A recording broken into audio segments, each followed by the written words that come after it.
Dark Souls is the first mainstream cult classic released by From Software back in late 2011. A game that was so unrivaled in difficulty at the time it got branded with a Prepare to Die edition label.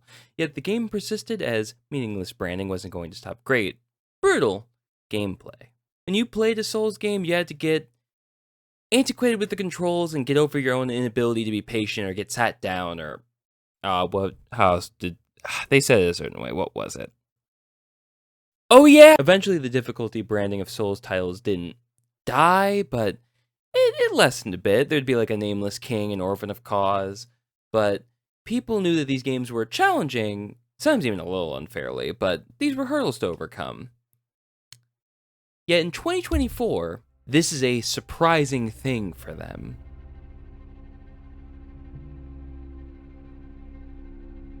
Now, a huge consensus is that the people hating on the DLC for difficulty, it is wrong. People generally are bashing against this ideal.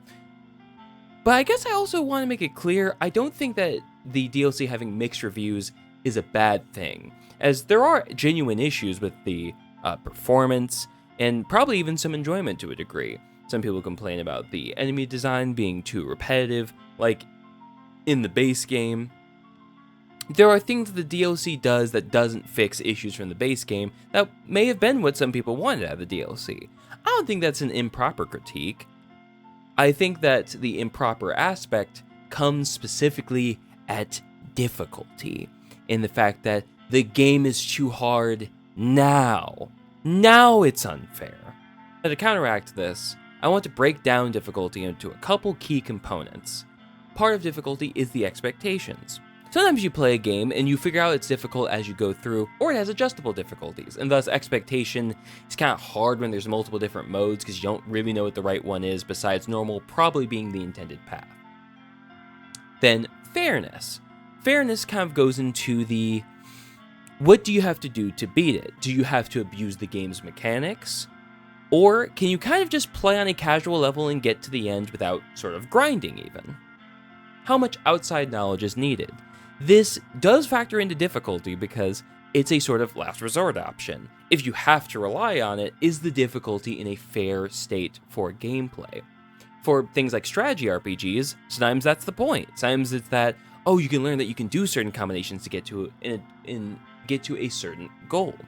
I would even say in this sort of game and franchise, outside knowledge is in fact advised against. So I'm going to lean towards, in this game specific case, that it's not a good thing. And then finally, the time spent. Time spent is specifically referring to, can you beat the game after enough time? And Souls games are notorious for this. They are not so hard that they are unbeatable. It's more that, is it still worth beating after, let's say you spend, I think I saw this trending on Twitter, Kai Cenat spent 50 hours on fighting the last boss in the DLC. Is that something that is fair? Is that too difficult? Expectations. You do not need a history with From Software to know that the sole expectation should be equally difficult or more for the DLC. Now, there's probably a subset of people that saw the DLC coming out, owned the base game, either didn't beat it, and there's probably an even smaller group that just wanted to play the DLC. We're not going to count you, because that's insane. But, for most people, you've already played the entirety of Elden Ring, or if at least you've attempted Millennia. And we're going to revisit that point, but if you have the notion that the DLC would be a pushover, you are insane. From Software didn't just have 2 years of forming the DLC to properly find a way to still challenge players, they've also patched the game several times, so they're aware of the certain things that have bugged people and the certain things that people have conquered. They've also took in player feedback, specifically with the Radon changes from back in the day. As of this recording, within the last couple minutes, patch 1.12.2 released with more player-friendly revisions to the Erdtree blessings. Not dramatic changes from what it sounds like, but reorienting more potent buffs towards the earlier half of the DLC. But oh yeah, and also, they made the entire Souls series beforehand, which I didn't see a video yet, but apparently Dark Souls 1 was so poorly patched originally, or the way it was released was so brutal, it took them so many iterations to fix it that I think the Prepare to Die edition and beyond is fine, but look into it, there's videos about it. Anyone who has played a Souls game knows it's wrong to expect consistently fair challenge. Once again, Millennia still exists, mostly unchanged. I don't even know if they ever changed her. But anyway, speaking of fairness. Now this one is the core of this whole argument. I won't blame those who have solely played Elden Ring to maybe expect, alright, fairness, because yes, I said what I said about Millennia just now, but, you know, she's like, personally for me, Elden Beast, and probably a couple other cases, it's not terrible balance, it's some you're like, oh god, this is really hitting me against a wall. And also, some DLCs for games have also fixed a lot of base game problems. So, you know, for the one and only DLC for this, and also 2 years of time, people that have only played Elden Ring might expect that some of this stuff might get fixed or thought through and everything. If expectations didn't tell you that this game has already had some aggravating moments, it's wrong to expect something much fairer than what we got. But also, let's define fairness, because that's a whole separate beast itself. Fairness, specifically in the view of FromSoft titles, is knowing that you can beat whatever challenge after understanding patterns. Usually enemy patterns, every once in a while it's a puzzle or something, but primarily enemy patterns. The final boss of Dark Souls 1 is notorious for having an easily abusable pattern if you know how to utilize one of the game's core combat features. And there are points where it kind of levies against the player, there are times that levies for the player. But I'm gonna get a little personal with you, viewer. How much of the fairness is on you, and how much of it is on the game? A lot of you guys probably played the game solo, just your character, and that's it. Maybe you invited some friends sometimes, but randoms, ugh, you're ruining the experience. And if you're using magic like Comma Dessert, that's, whoa, are you even playing the game? Are you silly? Oh, and you're using the spirits in-game? Mimic tier 2? Oh, how could you? Atrocious! How do you even consider yourself a gamer? You cheated not only the game, but yourself. You didn't grow, you didn't improve, you took a shortcut and gained nothing. You experienced a hollow victory. Nothing was risked, and nothing was gained, and it's sad you don't know the difference! If your way of playing the game is compromised so much to where you can't finish the DLC or even the base game, this might be a crazy idea given it's an RPG, but you change it up. It's the same as if a boss, having a strong resistance to physical attacks, throw on an elemental grease, or use a spell. Millennia heals off every hit to the nth degree, use a ranged build, or do a light rolling build. When you make the choice to break your head against a wall, it isn't the wall's fault for being in your way, it's your fault not using the hammer, the C4, or the teleport scroll next to you. Specifically for this DLC, so okay, there could be an argument that the base game maybe should have some easier things, but Millennia is entirely optional. If you don't want to deal with her, don't. She's not stopping you from finishing the game, and she's not essential. For the DLC, which by the way, I guess to also state, not essential, so I don't think there's an audience where this is a thing. But if you didn't like base game Elden Ring, don't buy the DLC just because. That's crazy. I see that being even less than the people that solely play the game for the DLC. That would be insane. But specifically for this DLC, if you don't obtain the Erdtree blessings, you will have a significantly harder time, which I'm gonna segment the audiences for that right there. You want a challenge run? There you go. Don't get any of them, beat all the bosses. You want to play the DLC as intended? Go collect some of them. That's the point. You might miss a couple, but, at least do some. You want to get an advantage? Google the locations and grab all of them. Speaking to our next point, how much outside information is needed?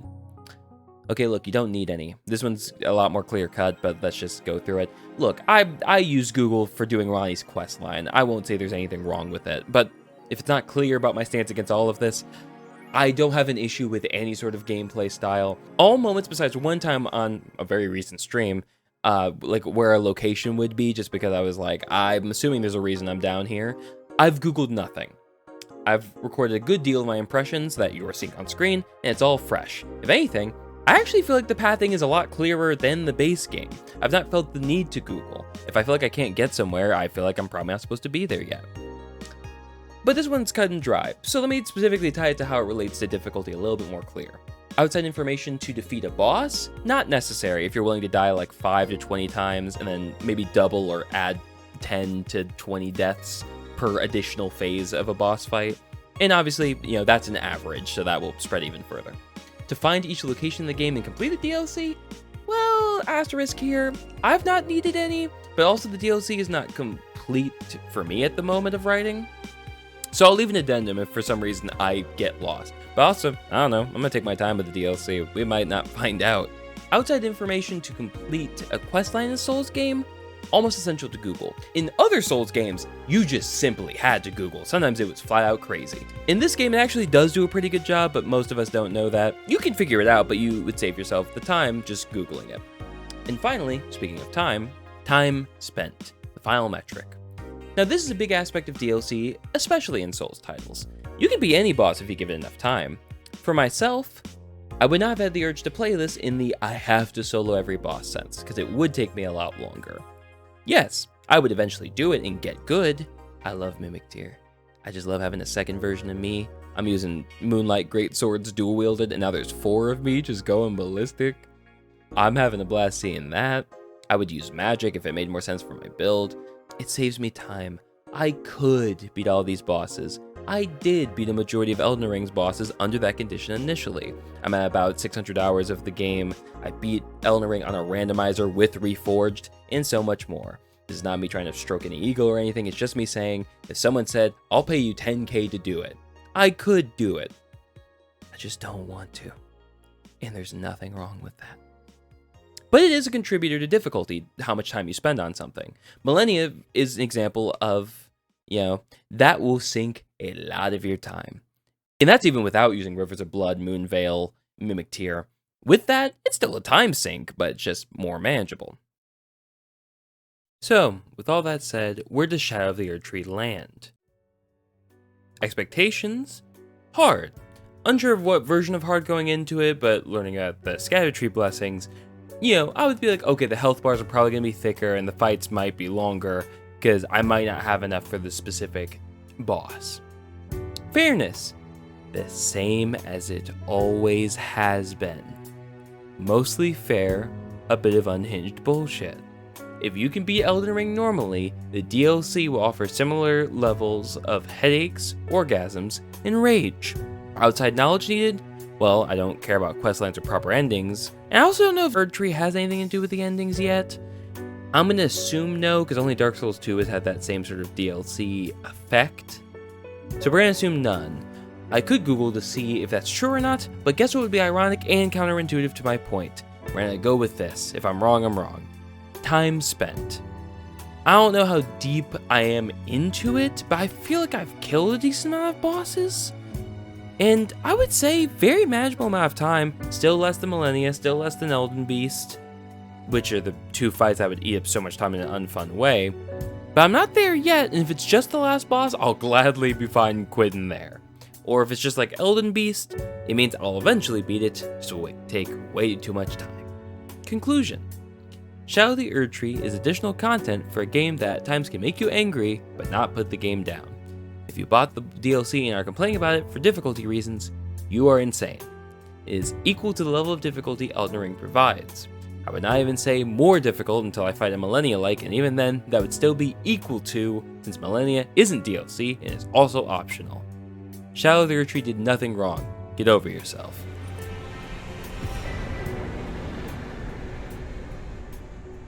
Okay, but final note, if you're not enjoying the DLC, that's a perfectly fine stance.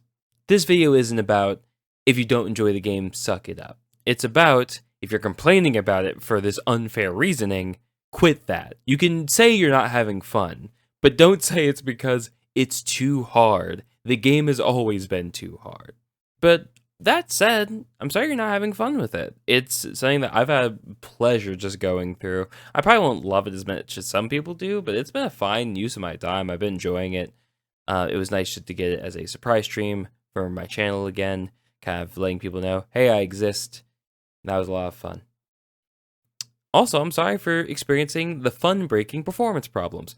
I've not really been hit with any more than what base game Elden Ring has done, but honestly, I always thought base game really needed to fix that too. And I always thought it was my hardware until 1, I switched my processor, and 2, that I played Lies of P, and it was buttery smooth and perfectly fine, so I really don't know what's up. Thank you guys for watching. I think I'm just going to show some clips of the various footage that I recorded that I absolutely loved here right at the end. But yeah. Thank you so much.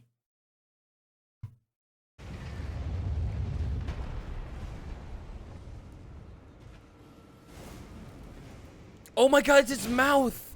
Oh my god, it's his mouth. I love him. Oh my god, it was his mouth. Oh my god.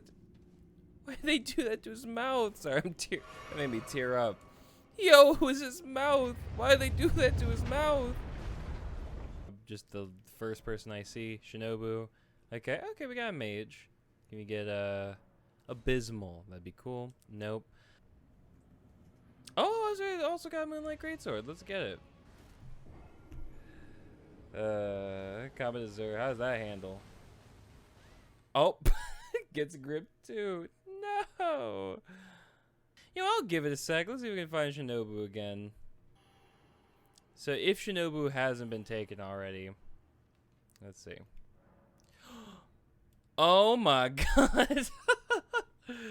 Okay, we did it, boys. We're gonna. I'm gonna try.